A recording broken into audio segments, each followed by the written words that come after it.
sina fedha, sina dhahabu, ila nilicho nacho. Kwa hiyo Petro ana kitu kwa ajili ya yule mhitaji. Kuna mtu ana kitu kwa ajili yako.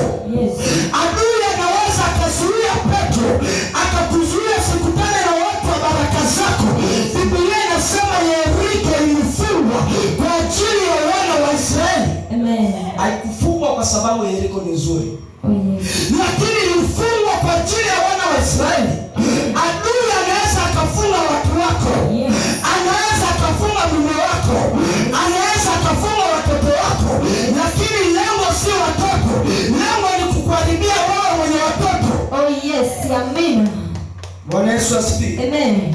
Adui anaweza akatumia tekniki nyingi ili maisha yako kivyovyote yasiinuke, na chochote alichofanya kwa maisha yako, Mungu wa baba yangu